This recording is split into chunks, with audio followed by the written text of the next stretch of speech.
but there came a day where you called me up and you said, hey man, I just want to let you know I'm quitting. Hi, everybody. Welcome back to another episode of the Built Different podcast. My name is Eric Tilghman, the CEO of Tilghman Builders. And today I'm here with somebody who has been with us for a very long time, almost 2 decades. He was a lead carpenter for our company for many, many years and has been in our office as an estimator for the last 5 years. And he is now our senior estimator. Jay, welcome to the podcast. Thanks for having me. Yeah, man. So just so everybody knows, anytime me and Jay are in the same room or meeting new people, we always have to be upfront about a certain thing, and that is that we share the same first name.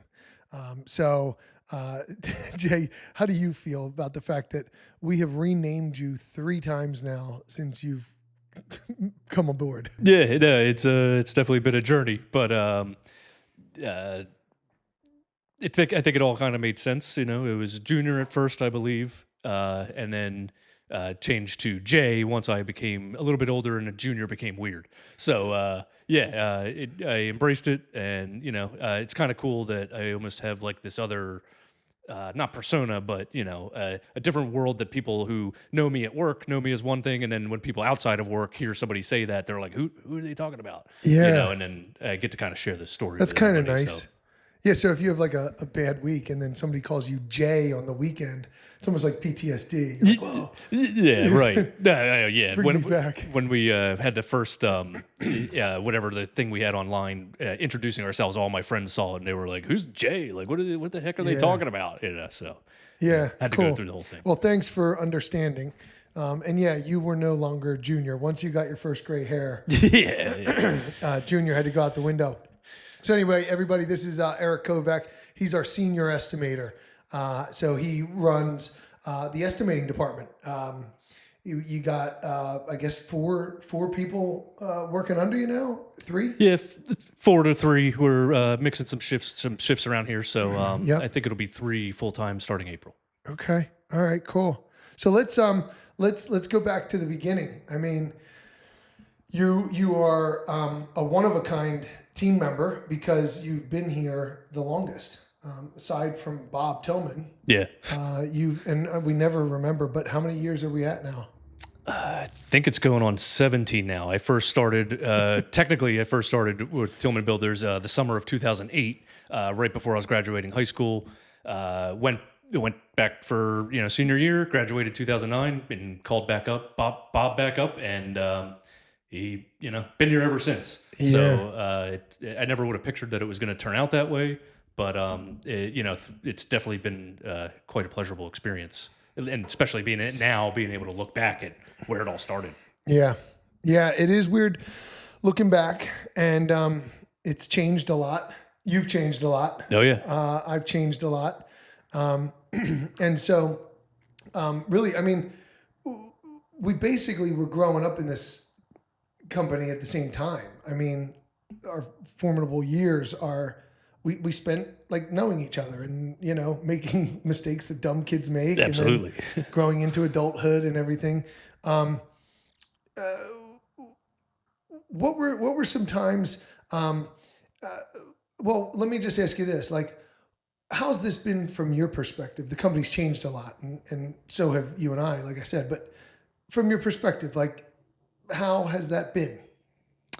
Well, it hadn't been that way for a lot of years. Now it's been the past, I don't know, whenever you kind of got back into the office, or not back, but first into the office and had this grander vision for where the company could be. So I guess maybe like 8 years ago or something like that. But it's been really exciting since that point, just to see all the hard work that was like put in for years and years just to keep everything going, and making sure the guys were happy, whoever was there at the time, maybe having not such quality people, and that is by far the biggest change, is just the very narrow focus on hiring the good people, and like there's nobody that says anything bad about anybody. And back in the field, you had certain guys who couldn't work together, or like just extra drama that you kind of just accept, because it's like almost expected by everybody or in the world. But it's really cool, and I almost kind of miss sometimes that I'm not in the field getting to experience all that camaraderie that's now out there. Because man, Yeah. it's amazing to hear the way that these guys talk to each other and are so willing to help. Like I'm like, man, I didn't necessarily have that when I was a lead carpenter. Like I'm so jealous of the guys now. So anytime they complain, I'm like, you don't know how bad, you don't know how bad it really was. But And that's just one thing. Yeah, exactly, Then right. there's safety. Then there's, Oh, yeah. all these other things. yeah. But yeah, dude, you're absolutely right. I guess I'm jealous of them too, because they have something that we didn't get to have. And you talk about like certain people, you couldn't pair certain people with other people, and that's true throughout the industry. It's gotta be, people clash and bash each other and all this stuff. I mean, there was a time when you and I were at odds. Yep. I mean, we were not pals. we definitely. There were, and for our viewers, I mean, to take you back, I don't know what year this would have been, maybe 2012. I guess, yeah, maybe. sounds good enough. There were like two teams, right? There were two lead carpenters at the time, and I was with one of them, and Jay was with the other, and the two lead carpenters despised each other, and then me and Jay despised each other. And I wonder, looking back, like, did we despise each other, or were we just a product of our environment? Yeah, I'm definitely, definitely a piece of it for sure. Yeah. I would think. I never actually thought of that until right now. But yeah, man, things have definitely changed. I want to bring something else up. So this is a juicy conversation because we have so much past. There was we got past that eventually. We got past that, and then I think you were a lead carpenter and I was a lead carpenter. But there came a day where you called me up and you said, "Hey, man, I just want to let you know I'm quitting, or I want to quit, or I'm thinking about quitting and taking a different position, a higher paid position with a different company." I remember that was an important moment in our history together because,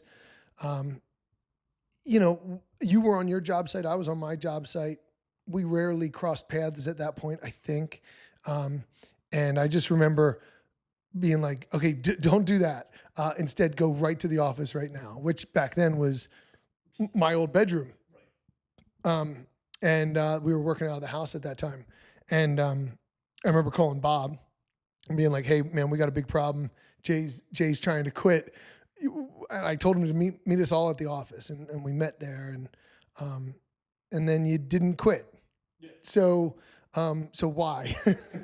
Yeah, I mean, it was scary to think about doing it to begin with, because I did enjoy the company. It wasn't like it was bad things with the company. I was just looking for, there was a possibly better opportunity that came up. So I was going to entertain it. But after talking to your father and you obviously, and Bob was very good with the numbers, and he tried to make sure I understood everything that you're getting as a Tilghman Builder employee, but you putting out your vision for the future, and you basically told me that to like get on your back basically and say you're going to take it someplace. And I guess I was like, all right, let's see what this guy is talking about. So I really think that was probably the main caveat as to why I chose not to take the new job. Because like I said, it wasn't that I hated working here or anything. It was just, hey, something better might have come up. But to look back now and see where that company is now, it definitely wouldn't have been a better opportunity, no matter how much money, I think. Just depending on the, how it seems that they operate. Yeah. So. Yeah. I'm glad you said that. I'm glad you said that Bob leaned into the numbers and had a spreadsheet probably for you and all the pros and cons. I don't know, whatever. Yeah. Yeah, right. Convincing you all the financial reasons to stay. I just care less about that. And I think that I want to stay there for a sec because, the main reason for this podcast is to convince other business owners, whether they're in this industry or some other, to lead with your heart, and I don't know, I don't lead with my heart on purpose. It's just something I am, I guess, comfortable with, and most people aren't. And so I do it, because it means something to me. You know, I want to know how people feel. And I think that may have been one of the first times ever that I opened up with somebody about that. And, you know, for the viewers, like, just so you know, it was emotional. It was like, hey man, I never told you this before, but like, I care about you. I consider you family. And when I think about the future of this company, I always imagined you in it. And I'm sorry I didn't tell you that till now. Yeah. Like, I hope you don't leave.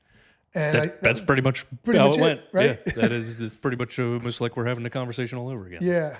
And I don't know, maybe I am glad that moment happened, because I've done that many times since. Obviously, you know, that's kind of like I said, that's how I lead. But I would just encourage all business owners to, you know, lead with your heart. And like, if that's you, now, if that's not you, you can't, right? I mean, you can't be somebody. It felt genuine when you said it. Yeah. Thank you. And perhaps that's not you. And if it's not you, identify whoever's in your organization that is. There's some things that you are that I'm not, and I'm never going to try to be that, you know. I'm just glad that you're that, you know. So anyhow, I'm glad you stayed, man. I really am. And we'll hit more on that in just a second, actually. And you know, I made that bold promise to you, but I didn't have it figured out. I just believed it, and I felt it, and I shared it, you know. But I brought some things along I wanted to read. So this is a little surprise, a little last minute thing here. But I used to write letters to everybody at Christmas time. Now you know what this is. I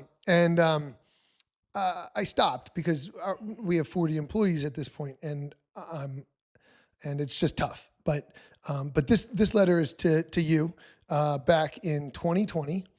So I had just come out of the field.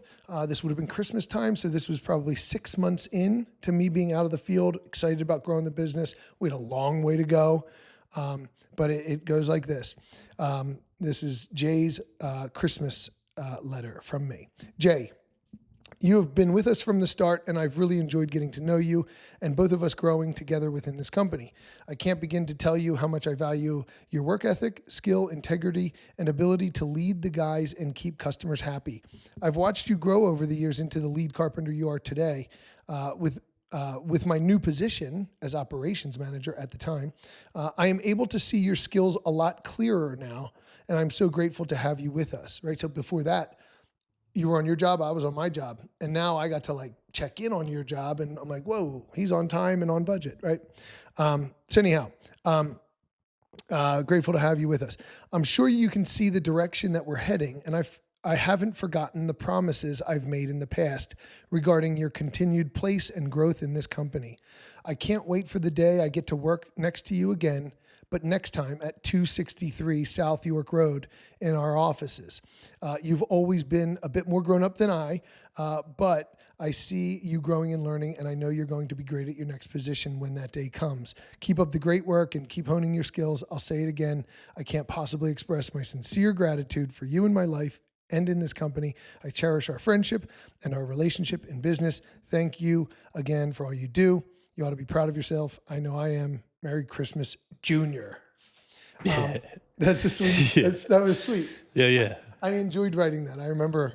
I was excited to give you yours. You know? No, it was a pleasure to read, and I appreciate that. You know, yeah, you felt that way for sure. Yeah. I mean, you know, time had gone, right? I made that promise, and then, just like anything else, like I've been open on this podcast about like my poor leadership in the past, and it's like, okay, guys, today I'm going to change. It's like, okay, you know, and then it's like, you need that time, and you need opportunities to prove yourself. And I remember just seeing that opportunity, like, now's the time for me to remind him that I know about the promises I've made in the past. Yeah. And it was probably only not even a year after you wrote that letter that I think I came in here, or Correct. roughly around a year. It was, which I was not expecting. I believe it was less than a year. Yeah, probably. So, I have 2 other letters I wrote you. Unfortunately, I must have skipped 2021. I don't know why. Yeah, there was a lot going on that time. Yeah. When don't we? The whole world. Well, the whole world did. Yeah, that's true. Yeah. So anyhow, I just thought I'd share that with everybody and also revisit it with you because Yeah, that was nice. yeah. Here's a good one. If anybody's unfamiliar with this, it's called the DISC assessment, the DISC scale, personality styles. You have D, which is like a driver. Donald Trump would be a perfect example of a D. My father-in-law would be as well. I am a D. An I on the DISC scale is more of your kind of your chatty Cathy. They like to talk about the way that their opinions and it feels like a nice day, and then you have C's, which, well, I skipped S. What is S? S, they take careful action. They really weigh things out. They don't like change. They also have a tendency, I believe, to be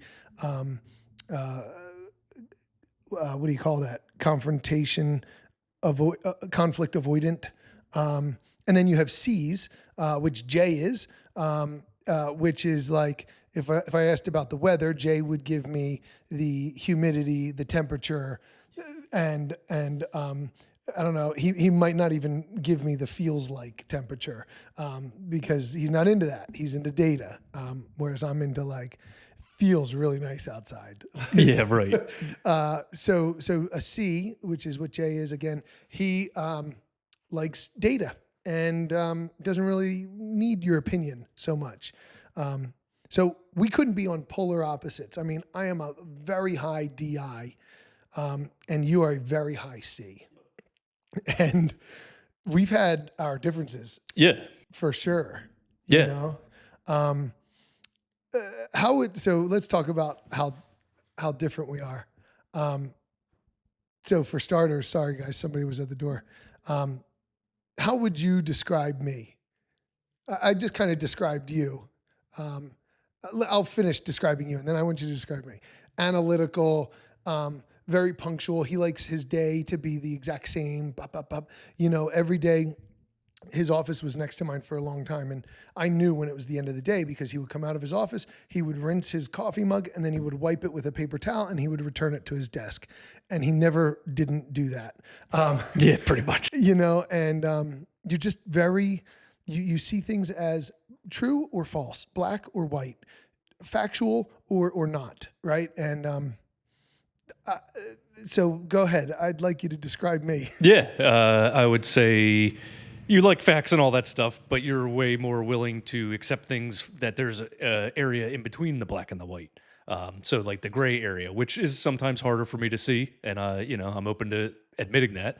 And then I also believe that you're much more willing to jump at something without having any proof or evidence or whatever, and just based on your hunch and feeling, where I want to do that, but I'll be like, I got to do a bunch of research first to make sure that that's really what I want to do, Yeah. And there's pluses and minuses to both methods. You can get burned, or you can just not ever achieve anything because you're too stuck in, trying to make sure it's going to be the right plan. So, to be honest, with this whole conversation, I kind of feel, or I've always thought that maybe that's why we didn't necessarily get along, maybe right at first. But then when we got to work with each other, I feel that our opposites really became our strength as a unit on a construction site. Because one thing we kind of left out was that there was a period in between where I was a lead carpenter and you being a lead carpenter. Like I was your carpenter under you, and at that time I think it was only us for the most part, maybe like a helper. And I feel like that's where our relationship really grew. And come to find this whole DISC assessment thing out afterwards, I kind of feel like that might have had something to it, that even though we have different ways of going about stuff, there was at least a mutual respect, which then built a strength around our differences. Yeah, that's a good point. And I'm glad you went back to that we did spend a good period of time where you were my right-hand man. Yeah. And I remember when you became a lead carpenter, I was like, no, Yeah, because right. we started really jiving. Like, It was fun to work with you. Yeah, it was. Once we had gotten into that, really once the couple of toxic folks had left and stopped turning us against each other, we had no choice but to work together. And then it was like, yeah, we actually, we did help each other and work well with each other for a long time. Yeah, I mean, a few years. absolutely. I think. But yeah, I think that you make a really good point about. I mean, really, it's differences, right? Like, not everybody can. If everybody thought like me, this company would, I don't know, not do well, crash and burn, Yeah. right? Like, just like political views, or just like a man and a woman and their marriage in a house, right? Like, my wife is very different than me, and thank God she is, because if there were two of me running around, I don't know what my kids would be Yeah. like. She's a certain way and misses a few things, and I'm a different way. I make up for her lack, and vice versa. So Yeah. yeah, you're on the money. I'm glad you went back to that. And yeah, I think that what I've noticed in the office since we've reevaluated ourselves on the DISC assessment, and since we became more closely working together, you mentioned that I will kind of jump without a parachute. An idea and a hunch, I'm like, guys, I can see where this goes. This is great. Let's do it. Yeah. And that's probably been my biggest beef with you over the last few years, is like, how come he doesn't see it? It's so clear to me. But what I've learned through DISC is like, I need to be a little bit different. I need to be accepting of what you need, because I'm taking you with me, right? Like, Right. It's like, hey, we're going to cross that murky swamp, and I have a feeling we're going to get to the other side. And you're like, can you give me a second to, just feel the water, and Yeah. double check and look for, let's take 10 minutes and make sure no gators pop up, At least. And so it was actually unfair of me to be like, hey, here's my new idea. Here's what we're doing. Let's roll. And then judge you for being like, whoa. No, I appreciate that reflection. Yeah. Yeah. Yeah, and I try to go on board, and at first maybe I do seem skittish, and I don't like this; it's uncomfortable. But yeah, like you said, if I just have a little bit of time to absorb it, and even if I still disagree, I'll just be like, well, this is what this is the way we want to go. So Yeah. I'll not fight. I won't go against the current. Yeah. Might as well get in line. Yeah, and I've heard you do that, and I think it's just a balance, and I think that the office is filled with personalities, and it helps us all to know that nobody's there's nothing wrong with anybody. That's what DISC taught me, is that nothing's wrong with anybody. It's like, no, he's that way, and it's great that he's that way, and he's never going to stop being that way. Yeah, right. And there's a reason for it. So let's see. What still drives you nuts about me? I Told you we were I don't know. gonna get into it. I don't know. I think you kind of like hit the nail on the head with that last one, and mainly just because it has changed. I guess the way that my brain operates is to be a little bit more open and a little bit more like, all right, well, he's proven himself before, so might as well trust him this time. Yeah. You know what I mean? Cool. And there's been some things that maybe didn't work out, and I would love to be like, I told you so. but I'm not going to do that, because I respect you. And, hey, if we didn't try, we wouldn't know. Yeah. So that's a big thing for sure. Cool. Let's see. So I'd like to jump ahead now, right? So you were a lead carpenter, right? 2020. I wrote that love note. We had Christmas. 10 months went by, and then you were invited to come into the office. I forget exactly why. I think, well, we needed the help. I think the reason was I noticed that because back then Bob was doing the sales, he was doing the estimating, Joanne was doing the design, and it took a long time to turn over an estimate to a customer, and I wanted that to speed up. I think that was the reason. And sounds plausible. And then you came in and sped it up and helped Bob, and who knows where we went from there. I mean, we went a whole bunch of different directions, but it all led to a good one. For sure. Let's see. So what did you expect to find yourself in the office so quickly, right? I gave you that bold promise That might have been, man, what was that? Maybe 2017, Yeah. something like Yeah, that. probably something like that. And then 2020, I wrote you the note. 10 months later, let's say you're in the office.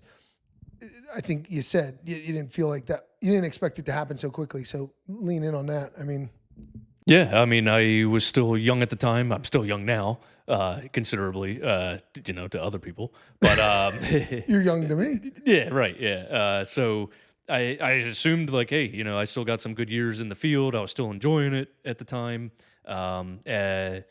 So I can't really say much other than that. But I knew that once the opportunity was presented to me, I'm like, well, I'm not going to let this slip to somebody else. Like I Yeah. might as well, figure out if it's going to work.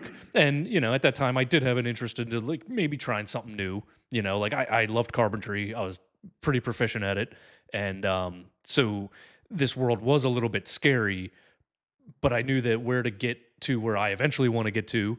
And, just considering that, the toll it will take on my body eventually of construction and stuff, I was like, I better at least look into this. And if it doesn't work out, hopefully they keep me and send me back in the field, Yeah. but once I got into it, it just, it became very exciting and fun for me to now be doing the estimating. So just as much as fun as well, maybe not just as much fun as I had in the field, because it's very rewarding to build something and then see it happen. And you walk, you go to work for one day, do some framing, and then you walk away and you're like, whoa, there's like a building there now that there wasn't this morning, which is pretty cool. And you don't necessarily get that in the estimating, but I've definitely learned to enjoy the more boring things that entail with. Yeah.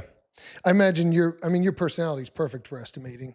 Um, but was there a point early on that you were like, shoot, I may have made the wrong choice here or wanted to go back or Um, because it's Not that hard. I can recall. Really, Okay. yeah, no. I Cool. mean, there's definitely been hard days and stuff, but I mean, and now considering that I've been out of it for a few years, even thinking of the cold days, and you show up in your truck and you just got to get out and be in the cold. I'll admit I've become a little soft, probably from coming in the office. It's built a lot of mental muscles more than Yeah. physical, or any kind of like trials and tribulations there. So there, it's not just you came in the office and it's so much better. It's different stresses and different things. Yeah. Yeah. I think that's true for all of us. And I think at this stage in my life, I'd rather build mental muscles because I think the world is, the world is can be a difficult place to be. Yeah. And I think that mental fortitude is important in a young man. You're not that young. You're Yeah. 35. This August, yes. All right. But cool. So, like I said, you've been here forever. You've seen the company. I mean, you've seen it at its worst. I mean, we got pretty small before we got bigger again, and Bob worked his butt off to grow, the numbers back up and get some more team members. And I think when I came into the office, we were like 7 to 10 employees, something like that. But you'd seen it before that, even, and now here we are. We got 40 team members, or just thereabout. We run 7 large projects at one time, soon to be 8. It's a drastically different company. How's that been from your angle? Like how does that feel when you look back? We don't often look back. Yeah, that is the key part. It's hard to, or not hard, but you need to stop and make sure you look back. Yeah. Because the day to day just gets lost. But yeah, no, I have done that recently, actually, just because people just ask you questions and it kind of sparks that, like, oh wow, like I'm telling people about where we are now, and it kind of sparks that whole, like, oh man, I couldn't have said this to people like 10 years ago, or anything, or even like pretend, that we were even half what we are today. Yeah. So it does get me excited when I do have those times where I can reflect and like think about that kind of stuff. Yeah. What feels, what feels completely different about now? Like kind of everything, right? Yeah, pretty much. Pretty much everything. Yeah. What do you think? What do you think were the main drivers there, or what do you, I don't know. Yeah. What do you think that, how did this work? Well, I mean, hey, like I said prior, totally the quality of people that we're hiring. You're not just based on like, hey, how good are you at hanging cabinets? It's like, hey, how good are you of a person? Yeah. And can you be nice to, children in a home with the mother, and maybe they Yeah. don't want to go to daycare just yet, or that is definitely a big key. And really, I think that's almost like like the only key, because then you get quality people, which then gives you quality work in turn, Mhm. and eh, that's the only way I can see it, is that it's really that one key thing. I mean, other than that, we're still typing numbers and, calculating stuff and, going out, measure this house and that house, talking to architects and subs, and they're all kind of the same, Yeah. and it's literally just our overall vibe and, what's the word for aura that we kind of give off, Yeah. in this company. I think. Yeah. Kind of just the way that we do things. Exactly. Yeah. And the way Yeah. you do anything is the way you do everything, is what That's right. you have told me before. Yeah. And you're right about like, hiring good people. Cause like we always say like, well, what do we say? I can train you how to be a good carpenter. I can't train you how to be a good person. 100%. But the other thing is like, how do you, and I don't know the answer, and maybe it's impossible, but how do you train somebody that doesn't also first have a strong moral compass, right? Like if I am a genuinely decent person that cares about others and perhaps the way others perceive me on my team, and I want to be a team player, and I want to serve. Okay, if I'm that person and then you give me feedback, I'm going to listen close and I'm going to fix, Yeah. But if I don't give a shit, Right. any feedback falls on deaf ears. Yeah. You'll just be like, he doesn't know what he's talking about and stuff like that, and then nothing ever gets solved or made better. We used to have a lot of egos, including me, back in the day. And we like don't have any of that anymore. Not from what I can tell, for sure. Yeah. Definitely not in the office, and not from what I Hear about the hear field. outside from the guys. I The don't. field they're like that's like a romance novel. Those guys are Yeah. like, they love each other. Yeah, They- every time we try to hire people up into the office, they don't want to come because they enjoy working with the guys in the field so much. I'm like, man, don't you want to That's true. This is your way up in the world, but hey, Yeah. I guess people will do what they want to do. Yeah. Yeah. But that always baffles me every time a new position opens up in the office. Like, why isn't people jumping at this? Yeah. But Here, I'm gonna read 2022 here. Jay, it's been a great year having you in the office. I am really seeing you owning your roles as estimator, and I've been impressed with your ability to juggle it all. The way you put all the pieces together at the end amazes me. You've become excellent with clients and emails. I hope you're enjoying it as much as I appreciate you for doing it. It's a tough job, and you've really grasped the position quickly and become quite good. Thanks for all you've done over the years for the company and for always appearing interested in my stories, even though most times you've heard them all before. We have a good friendship and working relationship. I know you put up with a lot when dealing with me. I do thank you. It's been fun sharing an office, although it's going to be pretty sweet to move on.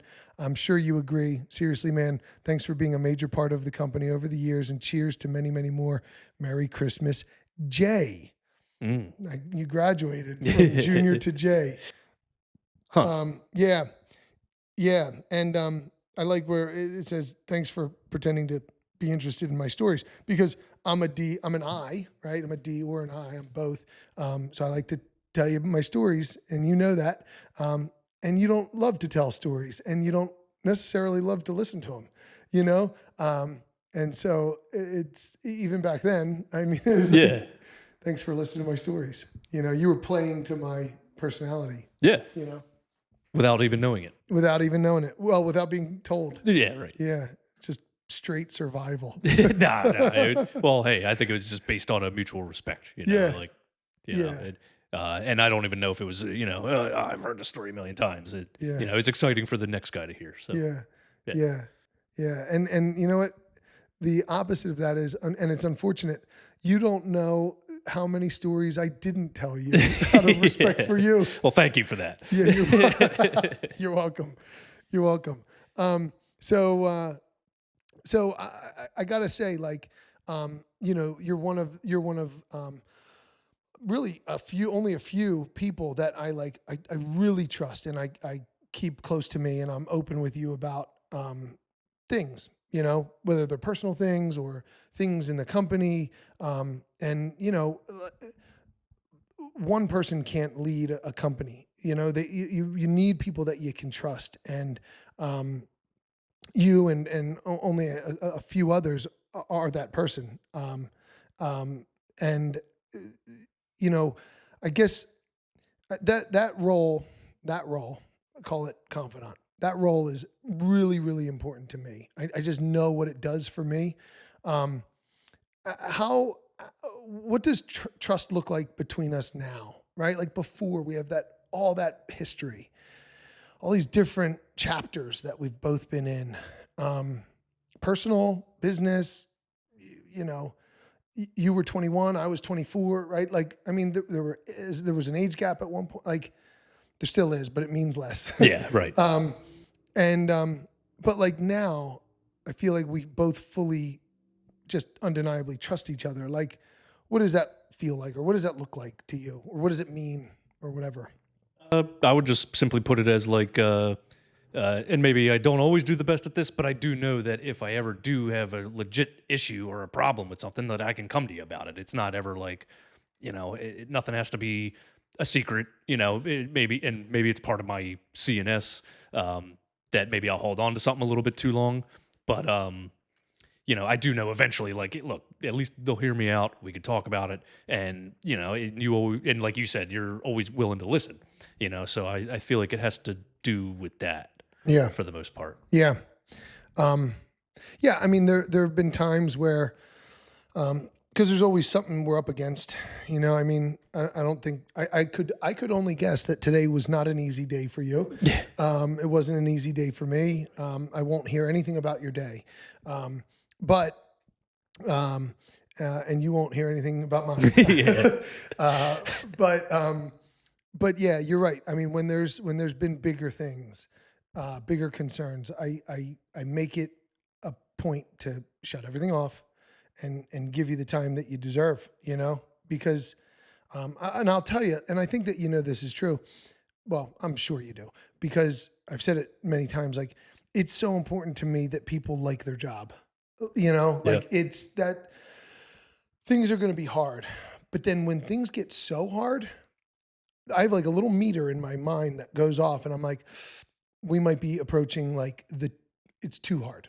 And like, I need you to have a nice weekend. I need you to have a nice evening with your family. I need like, and so, I don't know why I'm saying that to you. I guess that's advice for any business owner cause you get stuck in these, the daily thing. And then it's like somebody comes to you with a thing. It's like, oh, okay. Yeah. It's like, no, they're coming to you with a thing, Right. So, and Bob was the same way as well, maybe not as much, but he was always open, but it was just way different back then. You make yourself more available for those things. But I'm sure you instilled that from your dad where, listening to people is important, especially your employees. Cause it's your, I don't even know where I'm going with this. I like those. I like those types of problems. Like, hey man, I've been miserable for the last 13 days at work, and I just wanted to tell you. Yeah. Right. Like, I'm like, okay, well, I like to help people with that type of thing. I'm certainly not an expert, but I know how it feels, and it sucks. You don't want that. You want, boy, if we could just have 4 out of 5 days be great. I mean, that's a win. Oh yeah. So anyhow, let's see I'd like to ask you this. What do you need from me, at a high level? Like, actually, I don't know if I like that question. Do you have an answer for that question? I don't even know what that question means. Just consistency, which you strive for sure. I mean, nothing's ever perfect, but um, I think that maybe my personality requires that, and the Yeah. company, for that matter, Yeah. is consistency, as opposed to like ebbs and flows, where like you're a little like lackadaisical this week, and Right. but then that causes for a whole bunch of stress the following week, Yeah. you know. So I enjoy that consistency. Cool. Yeah, that's a great answer. And you know that I used to not be consistent, but I learned that for the best leaders are typically consistent, consistent in their behaviors and consistent also in the way that they react to things. I think that was the thing that I learned the most. A few years ago, I've talked about openly about my leadership journey, but being calm and consistent in the way that I react. And back at you, man. I mean, really, you and I have had tough conversations about the same exact thing. And I think that you've also been more consistent with that kind of stuff. Because I'd be like, hey, here's this great idea and we're doing it. Okay, good. Yeah.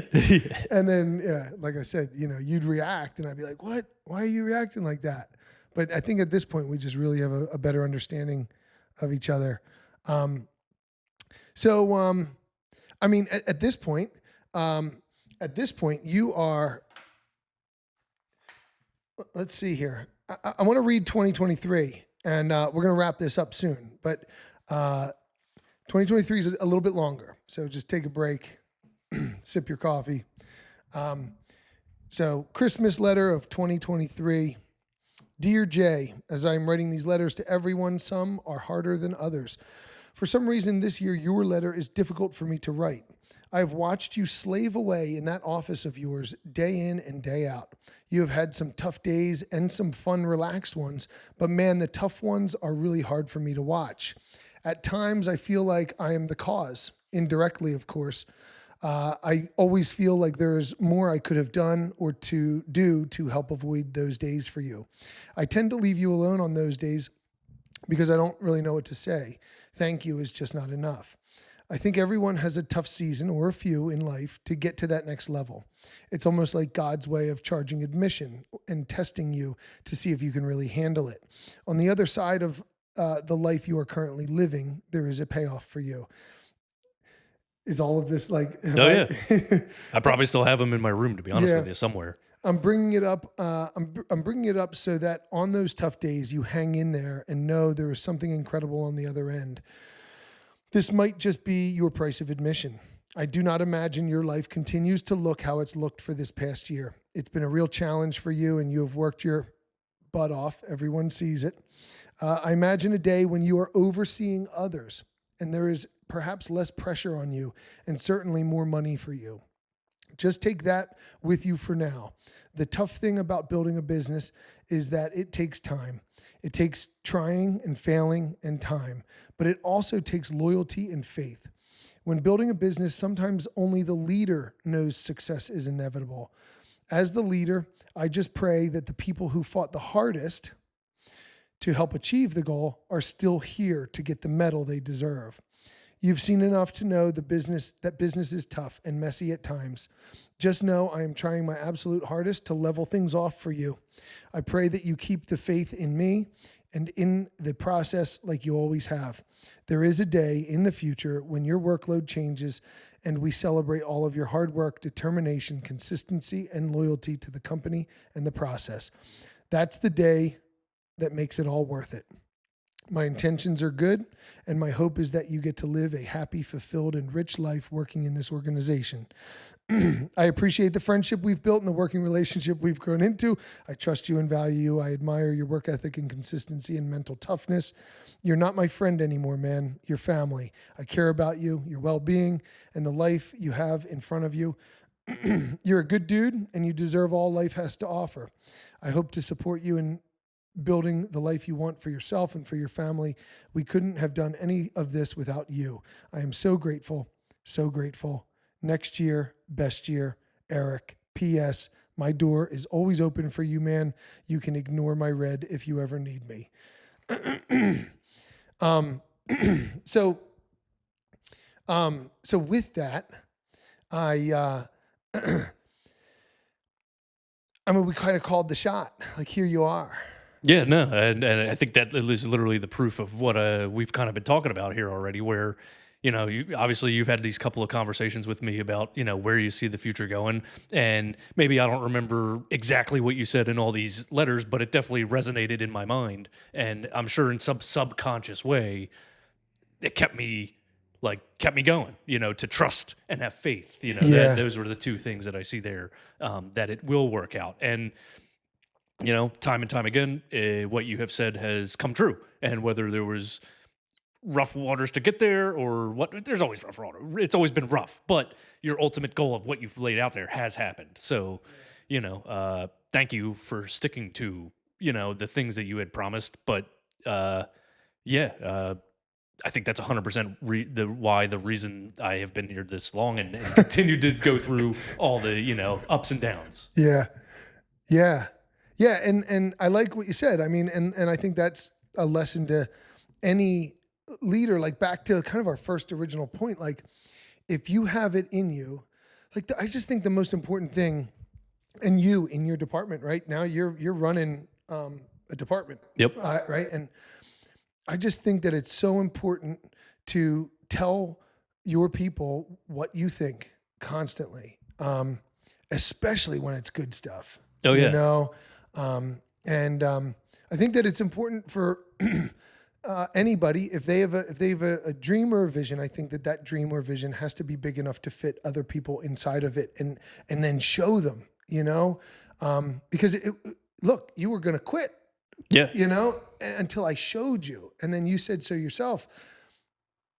Bob laid out the finances, but it was when you showed me for the first time ever, you were like, oh, you think about me like when we're not at work? Like, I had no idea. And it changed everything, So Jay, another thing in this letter is, I say here, I imagine a day when you are overseeing others and there's perhaps less pressure on you and certainly more money for you. Just take that with you for now, right? I remember that was a tough year. Like, I meant this. Like, I really felt, I was like, I don't want you to give up, because it is hard. And I'm kind of dangling a carrot, but I also know that I'm dangling a carrot, and you can't just dangle a carrot. You gotta deliver, and I know that I had done that for you in the past. But I'm reminding you here, the tough thing about building a business is that it takes time. It takes trying and failing and time, but it also takes loyalty and faith. And then here I'm kind of asking you not to give up. As the leader, I just pray that the people who fought the hardest to help achieve the goal are still here to get the medal that they deserve. Anyhow, I don't know. I just rereading these just really reminded me of like where we were. Yeah, it's a little bit of a story there. Between the different chronological story. If only you had been working closer to me years prior, then who knows what kind of things we would have had written on those papers. But and one other thing you mentioned. Sorry to cut you off, but you said maybe subconsciously I we're here because you said it, or like maybe subconsciously I worked through those tough times because I had heard you say it. And I think that's true too. Like, it's almost like it's goal setting, right? Like, if I set a goal and I write it down and I think about it every day or a few times a week, it's very likely to come true. That's goal setting science, and it's almost like in this, I'm setting that goal. I'm setting you a goal, a goal, but it's a goal that I see in you. And maybe you didn't see that. Maybe you're like, I don't know, this company's going to fizzle out. Like, this is kind of a dead end thing. I'm just going to be this forever, and it's good, but whatever. And I'm like, no. There's a reason to get excited, and I want you to. Absolutely. And I've always wanted you to be excited about. I've always wanted you to be excited about the future, because you're less into that kind of stuff than I am. You're less into like the I love visualizing the future. You know that. Like Well, I I think I do it more than you know. I just don't talk about it. That's all. Good. I have tons of plans, but it's all up here. You Good. know. Good. Well, you're killing it. And man. yes, what I was gonna say with the whole original conversation when I was gonna quit is you're right. I didn't know that you had like a vision for the company. To me, it was just like, all right, well, Bob built a company and Eric's just here, not doing anything, but like, Yep. where's he gonna take it? You know what I mean? Like, is this just all it's ever gonna be? So yeah, that's what made it appealing to possibly be like, oh, maybe this avenue's better. But once you laid out, like, no, dude, I do have a plan. It was like, oh, well, that's great because now I'm comfortable where I am. I don't want to have to leave, because that would be uncomfortable and have a whole bunch of things to it as well. So yes, 100% sharing your vision with me, and I would think it would have worked for anybody, for most people. Yeah. Yeah. Without vision, the people will perish. That is a Bible verse. And it's a good one, or not a verse, but I don't know. I don't know what you call it. So culture, let's hit culture for a sec. We didn't always have culture, vision, or values. Just quickly describe, when we established that culture was important. I made that pretty clear early on in 2020. But then values and vision eventually formed. Before that time, what was it like? Like, what's it like to not have vision, values, or an intentional culture? That's a good question. I guess at that point, it was really just a matter of making sure that we were delivering a great product for the customer, and kind of focusing more on that kind of a experience where it was all customer driven, and that's great, and you need that. But it doesn't keep the employees. Yeah. So, and maybe that's why there was, division amongst certain people. I can't really say for sure. It has been a while, and I haven't really thought much about it. But it was definitely more like, all right, like hands down, quality of work was like always number one, even when Bob first started the business, and that's still number one. It's just we don't have to talk about it because it's assumed. You know what I mean? So, and really, the quality of the jobs probably went up once there stopped being issues where, this guy can't talk to that guy, or, I can't have this guy on the job today because of I'm doing this certain thing and he's not good at it or something, so I think that's kind of. Yeah. Yeah. I feel like in the office, culture is really important, because here's what I've been looking at lately. We have all these departments, right? Phil doesn't care about estimates. Phil cares about accounting, right? You don't care about accounting. You care about estimates. Correct.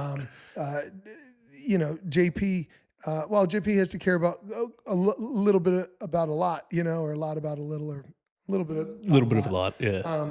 But everybody has their own thing. Everybody's got their own workload, and everybody has their own things that are important to them. And what I love about our office culture is that nobody ever freaks out. Really, the final pricing or final project review, there is so much of department overlap. And this person cares about starting on time. This person cares about ordering on time. This person cares about getting the invoice paid on time. And then you are the one that has to do the work to get to those things, 100%. Or your department doesn't. And it's just nice to see. And there's no way without having an established culture, we could all keep our cool, keep from freaking out. It never happens. Yeah, no, it's especially cross department. Maybe you freak out for a minute, and oh god, it's a stressful day, and you hear the person, and all right, that sucks. We'll get back to work, and we'll deal with it. But I think that could be healthy. But no, 100%, there's no, cross department issues. Yeah. And yeah, you're right, 100% that that meeting where the final pricing is a culmination of so many different things. And there's a lot of pressure built up at that time. But I guess it would be a lot worse if it wasn't such a helpful surrounding team. Yeah. Thank God for that, because this would be a whole lot harder. Oh yes. All right. I think I'd like to wrap it up. I got two questions for you. what does this company mean to you at this point in your life? I mean, with all the time, I mean, and well, first off, I've been here for what, 17 years, and this is basically the only job I've ever had. I never had like another like work at the grocery store kind of job. Some little piddly things I wouldn't even bring up, but that's just like cash under the table, nothing crazy. So I don't know if I'm at a deficit or an advantage with the fact that I've been with one company the whole time, where I don't necessarily know how things are in other areas and stuff like that. But then I'm at an advantage where I've known this company for so long, and I understand the things that we've tried and things that didn't work and the things that do work and all the stuff that goes in with that. So, I just I think the company just means it's part of my life. I don't. It's almost like losing an arm or something if I was to not be here. Yeah. It would be like getting an arm and then putting a wooden one on or something, because I definitely would need another job. But but no, it means it's nice to go home and at least understand that the people that you're working for do care about you if you have issues going on in the world. We don't talk about it too often. A lot of it is just mainly about work. But like I said, that your door, you've said in your letter that your door's open even if it's on red. And, even going back the years prior, I knew Bob was that same way. If I really needed something to talk to him, he would make himself available. Yeah. So. Yeah. Cool. I mean, we're like extended family, you know? 100%. We really are. I mean, you and I don't talk much outside of work, but like, I never really did. No. It's but the Christmas parties were always fun. Yeah. Hell yeah. They're great. I mean, I love hanging out with you outside of work. Yeah. We just never do. Right. But I also love hanging out with you at work too. Yeah. It's cool. It's cool, man. Well, we spend most of our lives there. Well, we spend more time together probably than our families, Yeah. So it's a big piece Yeah. that I think often people don't think of or look at, that, it's probably, you probably spend more time at work or focused on your work than with your family. Yeah. 100%. Last question for you. What does company culture mean to you?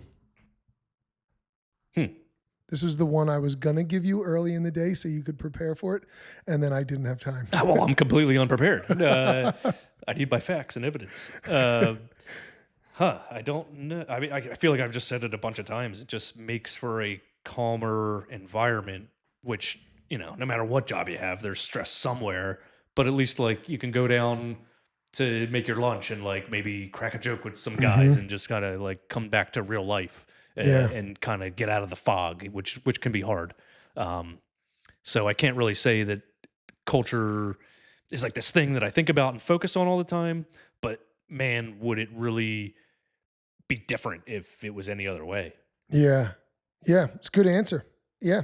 It's like vibes. Yeah, It's exactly. like the vibe that you have. And I think anybody who walks in the door automatically picks up on that vibe. Like, they're like, oh wow, this is like a cool, fun place. But then we deliver products for them, so they're like, wow, not only are they cool and fun, but like they do what they say they're going to do, and they're happy with the, the job that's done. Yeah. They're smart and focused and driven. Exactly. Yeah. Yeah. There's a lot to it, but we all feel culture when we walk into a township building, don't we? Oh yeah. That's a culture too. Is there even a culture there? Oh, that's a culture. I guess technically, but that would be awful to wake up and go to that every day. So for 17 years. Well, cool, man. This was totally awesome. Yeah, thanks for having me. It was fun to relive a lot of the past things. Yeah, it was nice. Yeah, I'm truly grateful for you, man. Like I've said in all my letters, and I'll say it again. And our friendship, it's a unique friendship. I don't have another friendship like this one, but I love it. It's great. Yeah. I care about you, and I appreciate you keeping the faith in me and in our vision for the future all these years. It's great. Absolutely. And, thanks for hanging on to me through my, ebbs and flows. I know I've had some times where, we were butting heads or, there's something and, you wanted me to jump on board right away, but I had to think about it. So thank you for bearing with me. And, I really appreciate everything that, you've built here and we've built together as a team. So yeah, man. It's been fun. It's all needed to happen. Yes. You know what I mean? It's all building blocks. So anyway, that's it for today, guys. Thanks for staying tuned. And as always, stay positive, be nice, and step out of your comfort zone. Bye.